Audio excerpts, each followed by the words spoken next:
السلام علیکم ورحمۃ اللہ تعالی وبرکاتہ۔ نحمده ونصلی ونسلم علی رسولہ الکریم، اما بعد فاعوذ باللہ من الشیطان الرجیم، بسم اللہ الرحمن الرحیم۔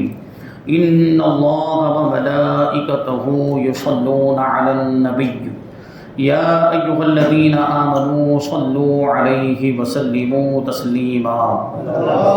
اللہم صل علی سیدنا ومولانا محمد معدن الجود والکرم وآلہ الکرام وابنہ الکریم وبارک وسلم صلاۃ وسلاما علیک یا رسول اللہ صلی اللہ تعالی علیہ وسلم۔ سورہ بقرہ آیت نمبر 254 کی تفسیر ہے۔ اللہ تبارک و تعالی ارشاد فرماتا ہے، یا ایھا الذین آمنوا انفقوا مما رزقناکم من قبل ان یأتی یوم لا بیع فیہ ولا خلۃ ولا شفاعۃ والکافرون هم الظالمون۔ اے ایمان والو، ہمارے دیے ہوئے رزق میں سے اللہ کی راہ میں اس دن کے آنے سے پہلے خرچ کر لو جس میں نہ کوئی خرید و فروخت ہوگی اور نہ کافروں کے لیے دوستی اور نہ شفاعت ہوگی، اور کافر ہی ظالم ہیں۔ یہاں پہ فکر آخرت کی فکر دلائی جا رہی ہے، اور ارشاد فرمایا جا رہا ہے کہ قیامت کے آنے سے پہلے راہ خدا میں اللہ کا دیا ہوا مال خرچ کر لو۔ اس کا مطلب کیا ہوا کہ زکوٰۃ ہے، صدقات واجبہ ہیں، یا دوسری مالی عبادتیں، جیسے ابھی قربانی کے ایام آنے والے ہیں، تو قربانی بھی ایک مالی عبادت ہے کہ جانور کو اللہ کی راہ میں قربان کرنا پڑتا ہے، اور اس جانور کو خریدنے میں ہمیں مال خرچ کرنا پڑتا ہے، تو یہ بھی ایک مالی عبادت ہے۔ اور جن کو اللہ تبارک و تعالیٰ نے استطاعت عطا فرمائی، حج فرض ہو گیا تو حج کرنے کے لیے جاتے ہیں، تو حج بھی ایک اعتبار سے مالی عبادت، کہ اس میں بھی مال کا تعلق ہوتا ہے اور اس میں بھی مال خرچ کرنا پڑتا ہے، تو یہ اللہ کی راہ میں مال خرچ کرنا ہوا۔ اور جو مال اللہ کی راہ میں خرچ کیا جائے وہ آخرت میں ہمیں کام آئے گا، وہ ثواب کا ذخیرہ بن جائے گا، وہ ثواب کے ذخیرے کی شکل میں ہمیں ملے گا۔ تو اللہ کی راہ میں مال خرچ کرنا چاہیے۔ یہ بات پہلے بھی بار بار بیان کی جا چکی ہے کہ مال فی نفسی ہی اچھا یا برا نہیں ہوتا، اس کا استعمال اچھا یا برا ہوتا ہے۔ یعنی اگر اپنے مال کا استعمال اچھا کیا، نیک کاموں میں کیا، جائز کاموں میں کیا، تو یہ مال آپ کے لیے اچھا ہے۔ لیکن اگر اسی مال کا استعمال آپ نے غلط کیا، گناہوں کے کاموں میں کیا، تو یہ مال آپ کے لیے وبال جان بن جائے گا، اور اس کی وجہ سے آپ عذاب میں گرفتار ہوں گے۔ تو بہرحال قیامت کا دن آنے سے پہلے اللہ کی راہ میں مال خرچ کر لینا چاہیے، اور وہ مال خرچ کرنے کے ذریعے سے ثواب کا ذخیرہ جمع کرنا چاہیے، تاکہ وہ ہمیں آخرت میں کام آئے۔ قیامت کا دن بڑی ہیبت والا ہوگا، اس دن مال کسی کو بھی فائدہ نہیں دے گا۔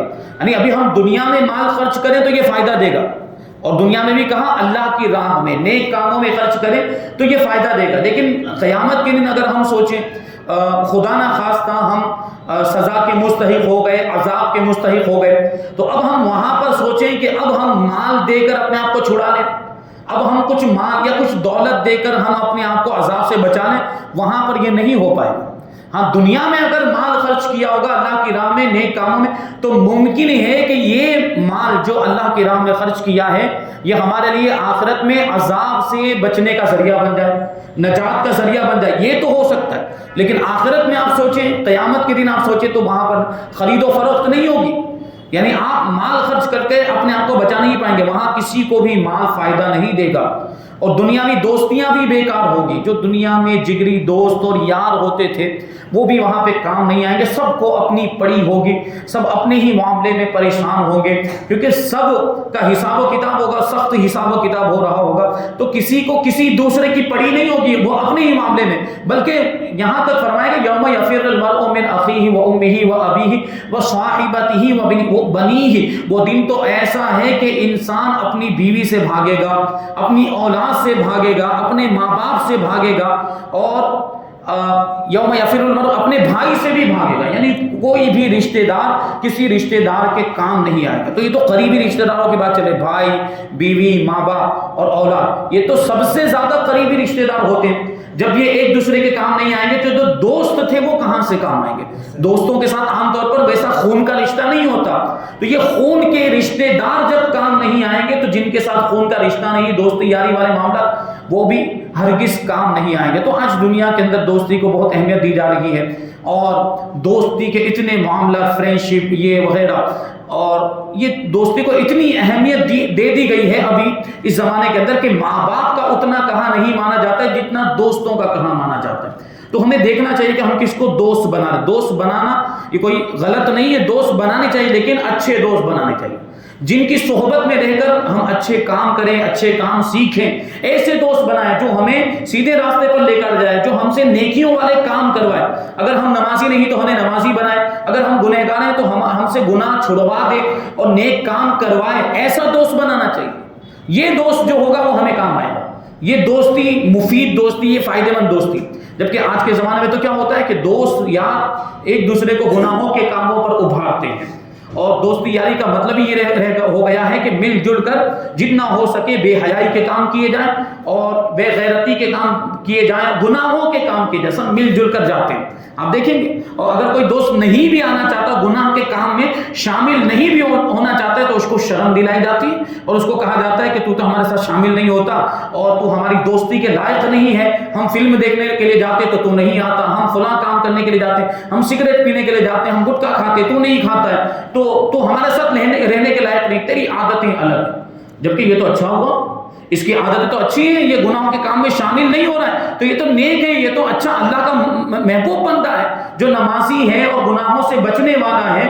تو اس کو اس کے ساتھ رہنے میں تو فخر محسوس ہونا چاہیے کہ ہمارا دوست ایسا ہے جو اللہ تعالیٰ کی فرما برداری کرنے والا، جو گناہوں سے بچنے والا، اور ایسا ہی دوست آپ کو آخرت میں کام آئے گا۔ جو نیک ہوگا، متقی پرہیزگار ہوگا، وہی دوست آپ کو کام آئے گا۔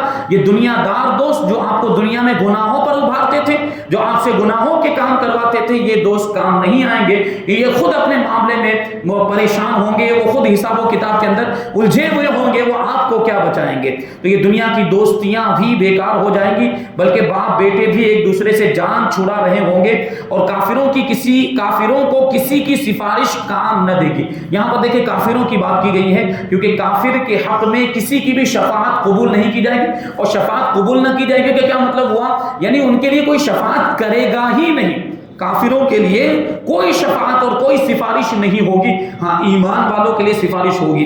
ایمان والا اگرچہ کتنا بڑا گنہگار ہو، لیکن اس کو سفارش میسر آئے گی، اور اللہ کے محبوب بندے انبیاء کرام، اولیاء کرام، شہداء اور صدیقین، صالحین، ان کو شفاعت کرنے کا اختیار دیا جائے گا، اور اپنے متعلقین کی شفاعت کریں گے بھی، سفارش کریں گے بھی، اور ان کے گناہوں کو بخشوا کر جنت میں لے جائیں گے۔ لیکن کافروں کے لیے کوئی شفاعت نہیں ہوگی، کافروں کے لیے کوئی سفارش نہیں ہوگی، اور نہ دنیاوی انداز میں کوئی کسی کی سفارش کر سکے گا۔ دنیا کے اندر ہوتا ہے ہم لوگ لاگ وق لگاتے ہیں، سورس لگاتے ہیں، اگر کسی کا کام نہیں ہو رہا ہوتا ہے تو کسی دوسرے آدمی کو، کسی بڑے آدمی کو، دنیا کے اعتبار سے کسی بڑے عہدے والے آدمی کو بلایا جاتا ہے، اور اس کے ذریعے سے بات پہنچائی جاتی ہے، اور وہ اپنے عہدے کے پاور کو استعمال کرتے ہوئے سفارش کرتا ہے کہ یہ میرا رشتہ دار ہے یا میرا دوست ہے یا مجھ سے تعلق رکھنے والا ہے، تو اس کا کام بنا دیا جائے، اس کا کام ہو جائے۔ نوکری وغیرہ کے معاملات ہوتے ہیں تو وہ سفارش کی جاتی ہے کہ اس کو رکھ لیا جائے۔ وہ کبھی دھونس بھی جمائی جاتی ہے، دھونس جمائی جاتی ہے، یعنی آدمی اپنی طاقت و قوت کو استعمال کرتا ہے، اور وہ دنیا کے اعتبار سے بڑا مالدار ہوتا ہے، یا پھر وہ طاقتور ہوتا ہے، یا غنڈے قسم کے جو لوگ ہوتے ہیں، تو وہ اپنا یہ روب اور دبدبا، یہ بیجا روب و دبدبا استعمال کرتے ہیں، اور گنڈا گردی بھی کرتے ہیں بسا اوقات۔ تو اس طرح تو ہو ہی نہیں سکتا، ظاہر سی بات، اللہ کی بارگاہ میں کس کا زور چلے گا؟ اللہ کے سامنے تو کسی کی کوئی حیثیت ہی نہیں، کوئی اوقات نہیں۔ یہ جو دنیا کے اندر جو بڑے گنڈے بنتے تھے اور بڑے زبردست اور ظالم بنتے پھرتے تھے، لوگوں پر ظلم کیا کرتے تھے، یہ ان کا ظلم و جبر سب یہیں پر رہ جائے گا، ان کی طاقت و قوت یہیں پر رہ جائے گی۔ اللہ کی بارگاہ میں اللہ سب سے بڑا ہے، اور اللہ سب سے بڑی زیادہ قوت والا ہے، اور اس کے مقابلے میں کسی کی کوئی حیثیت نہیں ہے، تو وہاں اس طرح کی کوئی سفارش بھی نہیں ہو سکے گی۔ صرف اذن الہی سے، اللہ تبارک و تعالیٰ کے حکم سے، اللہ تعالیٰ تعالیٰ کے مقبول بندے شفاعت کریں گے، جیسے کہ اگلی آیت یعنی آیت الکرسی میں آ رہا ہے. اور مال کا فائدہ بھی آخرت میں اسی صورت میں ہے جب دنیا میں اسے نیک کاموں میں خرچ کیا گیا ہو. اور دوستیوں میں سے بھی نیک لوگوں کی دوستیاں کام آئے گی. میں نے کہا دنیا داروں کی دوستیاں کام نہیں آئے گی، لیکن نیک لوگوں کے ساتھ دوستی کی ہوگی، متقی پرہیزگار شخص سے آپ نے دوستی کی ہوگی تو اس کی دوستی آپ کو کام آئے گی. تو اگر آپ چاہتے ہیں کہ دوستی آپ کو کام آئے تو ایسے کو دوست بنائیں جو اللہ کا محبوب بندہ ہو، جو متقی پرہیزگار ہو، جو اسلام و شریعت پر عمل کرنے والا ہو، ایسے کو دوست بنائیں. ایسے کی دوستی آپ کو آخرت میں بھی کام آئے گی. دنیا میں تو فائدہ ہے ہی اس کا. ایسے کو آپ دوست بنائیں گے تو آپ خود بھی نیک بن جائیں گے. اگر کسی نیک کو آپ نے اپنا دوست بنایا، اگر آپ نیک نہیں بھی ہے تو اس کی صحبت میں رہنے کی وجہ سے آپ خود بھی نیک بن جائیں گے. یہ ہوتا ہے کیونکہ صحبت اثر کرتی ہے. وہ میں نے ایک شعر اس سے پہلے بھی پڑھا تھا کہ یہ مسل سچ ہے کہ ہو جاتا ہے صحبت کا اثر، آدمی کیا در و دیوار بدل جاتے ہیں. تو صحبت کا اثر، اچھے کی صحبت آدمی کو اچھا بناتی اور برے کی صحبت آدمی کو برا بناتی ہے. تو اچھے کی صحبت اختیار کرے تاکہ ہم خود بھی اچھے بن جائیں. تو یہ اچھے لوگوں کی صحبت کام آئے گی اور ان کی دوستی بھی کام آئے گی، جیسا کہ سورہ زخرف میں ہے الاخلاء یومئذ بعضهم لبعض عدو الا المتقین، کہ پرہیزگاروں کے علاوہ اس دن گہرے دوست بھی ایک دوسرے کے دشمن ہو جائیں گے. دنیا میں جو جگری دوست کہلاتے تھے، جگری دوست ایک دوسرے کو میری جان کہتے ہیں. ابھی اس طرح کے معاملات ہیں، بلکہ یہ اس طرح کے الفاظ مناسب ہی نہیں ہے ایک دوسرے کے لیے استعمال کریں لڑکا لڑکے کے لیے. تو بہرحال یہ اور بات آگے بڑھ جائے گی. لیکن جگری دوست ایسے ہوتے ہیں جو دنیا میں ایک دوسرے کے لیے کچھ بھی کرنے کے لیے تیار ہوتے ہیں. ایسے دوست بھی آخرت میں قیامت کے دن کام نہیں آئیں گے. اس دن صرف متقین کی، پرہیزگاروں کی، نیک لوگوں کی دوستی کام آئے گی. اور فرمایا گیا کہ والکافرون هم الظالمون، اور کافر ہی ظالم ہیں. کہ ظلم کا مطلب ہوتا ہے کہ کسی بھی چیز کو غلط جگہ پہ استعمال کرنا، کسی چیز کو اس کے محل کے علاوہ دوسری جگہ پہ رکھنا، جہاں اس کو ہونا چاہیے وہاں سے ہٹا کر اس کی غیر مناسب جگہ میں یا کسی ایسی جگہ میں رکھنا جو اس کی جگہ نہیں ہے، تو اس کو غلط استعمال کرنا کہیں گے. تو کافروں کا ایمان کی جگہ پہ کفر اور اطاعت کی جگہ پہ معصیت اور شکر کی جگہ پر ناشکری کو اختیار کرنا، یہ ان کا ظلم ہے، بلکہ تو سب سے بڑا ظلم ہے. وہی کہہ رہے ہیں کہ چونکہ یہاں ظلم کا سب سے بدتر درجہ مراد ہے، اس لیے فرمایا کہ کافر ہی ظالم ہے. یعنی ایمان کے بدلے میں کفر اختیار کر لیا، اللہ کی فرما برداری کے بدلے میں نافرمانی کرنے لگ گئے، شکر ادا کرنے کی جگہ پہ ناشکری کی. تو ان سے بڑا ظالم اب کون ہو سکتا ہے؟ یعنی کسی بھی چیز کو غلط استعمال کرنا، تو انہوں نے تو ایمان کا غلط استعمال کیا، ایمان کو چھوڑ کر کفر اختیار کر لیا. تو ان سے بڑا ظالم کون ہو سکتا ہے؟ تو یہاں کفر کی سب سے بدترین، سب سے بری قسم مراد ہے. اب آگے قرآن پاک کی سب سے مشہور آیت کریمہ جس کو ہم آیت الکرسی کہتے ہیں، یہ آیت نمبر 255.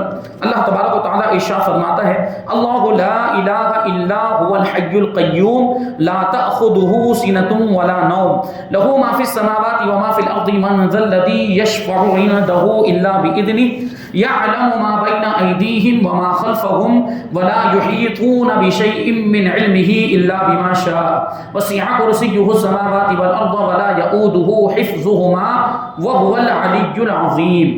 اللہ وہ ہے جس کے سوا کوئی معبود نہیں، جس کے سوا کوئی عبادت کے لائق نہیں. وہ خود زندہ ہے اور دوسروں کو قائم رکھنے والا ہے. وہ خود زندہ ہے اور دوسروں کو زندگی بخشنے والا ہے، زندہ رکھنے والا ہے. اسے نہ اونگ آتی ہے نہ نیند. جو کچھ آسمانوں میں ہے اور جو کچھ زمین میں ہے سب اسی کا ہے، سب اسی کی ملکیت ہے. کون ہے جو اس کے یہاں اس کی اجازت کے بغیر سفارش کرے؟ وہ جانتا ہے جو کچھ ان کے آگے ہے اور جو کچھ ان کے پیچھے ہے، اور لوگ اس کے علم میں سے اتنا ہی حاصل کر سکتے ہیں جتنا وہ چاہے.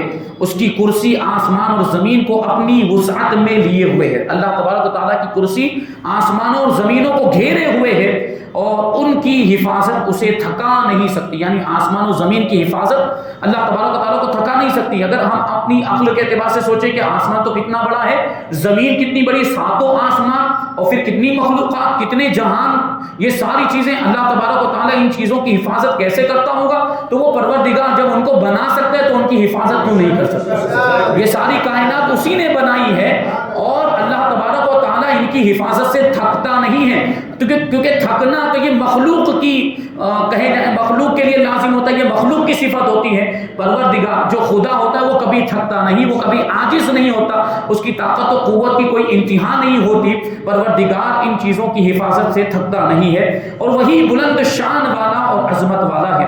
اس آیت میں اللہ تبارک و تعالیٰ کی الوہیت اور اس کی توحید کا بیان ہے، اللہ تبارک و تعالیٰ کے ایک ہونے اور اس کے معبود ہونے کا بیان ہے۔ اور اس آیت کا خلاصہ یہ ہے کہ اللہ تبارک و تعالیٰ واجب الوجود ہے۔ واجب الوجود کا کیا مطلب ہوتا ہے؟ جو اپنے وجود میں کسی دوسرے کا محتاج نہ ہو۔ جیسے کہ ہم اور آپ، ہم اپنے وجود میں اللہ تبارک و تعالیٰ کے محتاج ہیں، ہم خود پیدا نہیں ہوئے، اللہ تبارک و تعالیٰ نے پیدا کیا تب پیدا ہوئے، تو ہم واجب الوجود نہیں، ہم ممکن ہوئے، ہم حادث ہوئے، کیونکہ ہم اپنے وجود میں اللہ تبارک و تعالیٰ کے پیدا کرنے کے محتاج ہیں۔ لیکن پروردگار کی شان کیا ہے؟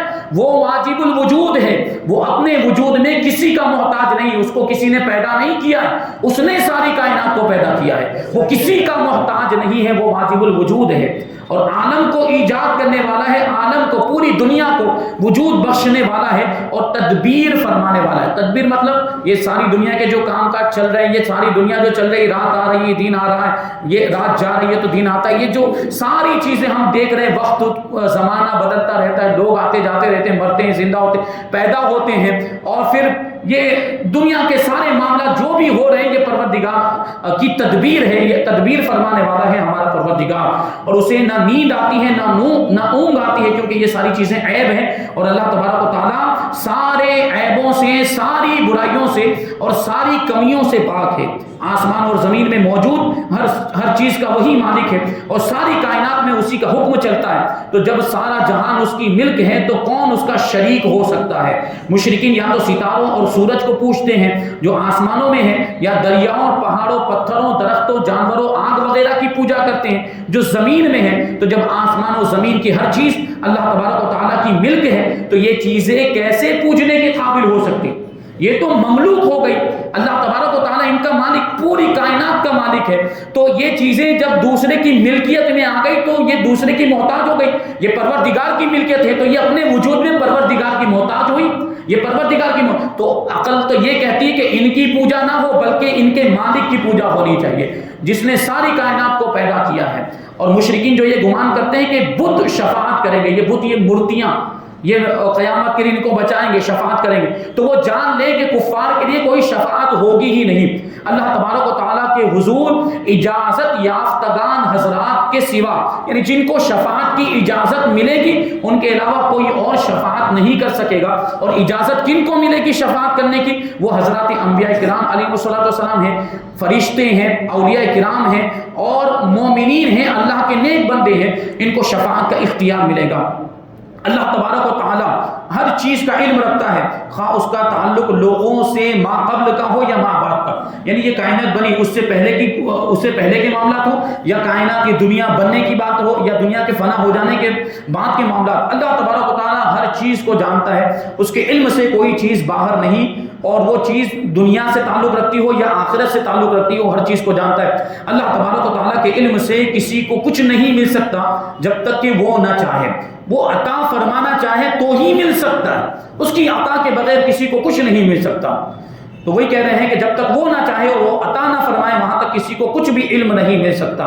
ذاتی علم اسی کا ہے، ذاتی علم یعنی بذات خود، واجب الوجود کا مطلب بھی یہ ہوتا ہے کہ جو بذات خود ہو، جو کسی اپنے وجود میں کسی دوسرے کا محتاج نہ ہو، اور اس کا علم بھی ویسا ہے، کسی کا دیا ہوا نہیں ہے، اس کا بذات علم ہے۔ ہمارے پاس جو کچھ بھی ہے وہ اللہ کا دیا ہوا، ہمارے پاس اگر علم ہے تو وہ بھی اللہ کا دیا، ہمارے پاس اگر مال ہے تو وہ بھی اللہ کا دیا، جتنی بھی نعمتیں ہیں وہ سب عطائی ہیں، اللہ کی دی ہوئی ہیں، لیکن اللہ تبارک و تعالیٰ کے پاس جو کچھ بھی اس کا خود کا ہے، کسی کا دیا ہوا نہیں ہے، بذات ہے۔ تو اللہ تبارک و تعالیٰ کا علم بھی ذاتی ہے، اور اس کے دینے سے کسی کو عطائی علم ہو سکتا ہے، جیسے وہ اپنی مشیت سے لوگوں کو اسرار کائنات کے رازوں پر، اور انبیاء رسول علیہ السلام کو غیب پر مطلع فرماتا ہے، انبیاء کرام کو اور رسولان اعظام کو علم غیب عطا فرماتا ہے۔ اور ہمارا یہی عقیدہ، ہمارے نبی کے بارے میں بھی ہم جو عقیدہ رکھتے ہیں کہ حضور پاک صلی اللہ علیہ وسلم عالم غیب ہیں، غیب جاننے والے ہیں، پوشیدہ چیزوں کے جاننے والے، مستقبل کے واقعات کو جاننے والے ہیں،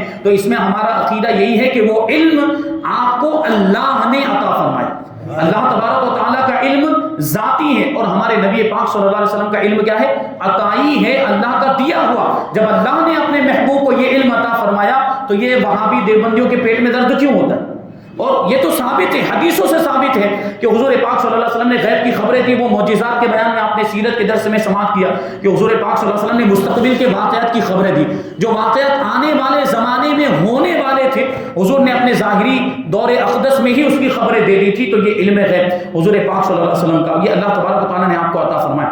اللہ تبارک و تعالیٰ کی عظمت بے نہایت ہے۔ اس آیت میں الہیات کے اعلیٰ مسائل کا بیان ہے، جتنا اس میں غور کرتے جائیں اللہ تبارک و تعالیٰ کی عظمت اور اس کے بارے میں عقائد اتنے ہی واضح ہوتے جائیں گے۔ اس آیت کو آیت الکرسی کہتے ہیں کیونکہ اس میں ایک لفظ آیا وسع کرسیہ السماوات، اللہ تبارک و تعالیٰ کی کرسی۔ ہم جو ہے اس کو یہ دنیا کی کرسیوں پر قیاس نہیں کر سکتے کہ وہ دنیا میں جس طرح کی کرسیاں ہوتی ویسی کرسی ہوگی، اس کی کیفیت کیا ہے، اس کی بناوٹ کیسی ہے، وہ کیا ہے، اس کا ہم اندازہ نہیں لگا سکتے، جب دیکھیں گے تبھی پتہ چلے گا۔ لیکن وہ کرسی، اس کی ایک خوبی اس آیت کریمہ میں بیان کی گئی کہ وہ اتنی عظیم ہے کہ وہ آسمان و زمین کو گھیرے ہوئے ہے۔ تو وہ لفظ کرسی کی وجہ سے اس آیت کریمہ کو آیت الکرسی کہا جاتا ہے۔ آیت الکرسی، احادیث میں اس آیت کریمہ کی بہت سی فضیلتیں آئی ہیں، اس میں سے 4 فضیلتیں صرف یہاں پر بیان کرتے ہیں، 4 فضائل۔ پہلی فضیلت کہ آیت الکرسی قرآن مجید کی سب سے عظیم آیت ہے، سب سے زیادہ عظمت والی آیت کریمہ ہے۔ دوسری فضیلت، جو سوتے وقت آیت الکرسی پڑھ لے تو صبح تک اللہ تبارک و تعالیٰ اس کی حفاظت فرمائے گا اور شیطان اس کے قریب نہیں آ سکے گا۔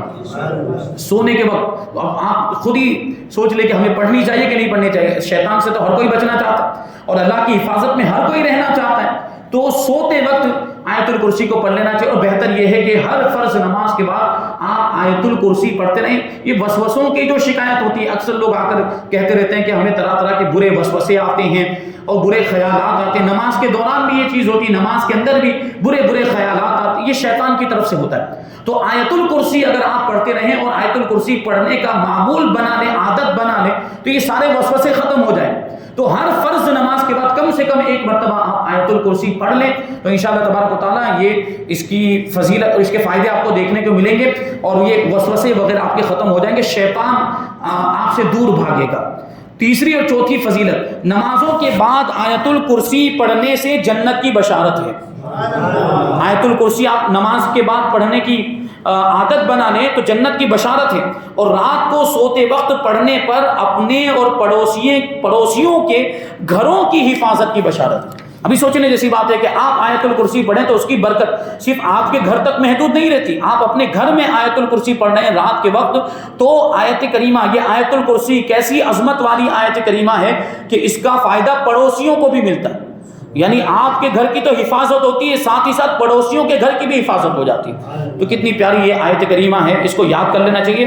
ہر مسلمان کو یہ آیت کریمہ زبانی یاد ہونی چاہیے اور اس کو پڑھتے رہنا چاہیے، اور اگر جب تک آپ کو زبانی یاد نہیں وہاں تک آپ دیکھ کر پڑھتے رہیں، لیکن پڑھیں، اس کو پڑھنے کی عادت بنائیں تو انشاءاللہ تبارک و تعالیٰ کے شیطان کے وسوسے وغیرہ تو دور ہوں گے اور نیکیوں کا جذبہ بھی پیدا ہوگا۔ خود بخود یہ چیز آپ محسوس کریں گے، خود بخود نیکیوں کا جذبہ پیدا ہوگا، نماز کے اندر آپ کو لطف آنے لگے گا، نماز کے اندر آپ کو مزہ آنے لگے گا، نیک کاموں میں نیک کام آپ کو اچھے لگنے لگیں گے، برائیاں گناہوں کے کام آپ کو برے لگنے لگیں گے۔ انشاءاللہ یہ چیز ہوگی۔ یہ آیت کریمہ آیت الکرسی آپ پڑھ کر دیکھیں، انشاءاللہ اس کی برکتیں ظاہر ہوں گی۔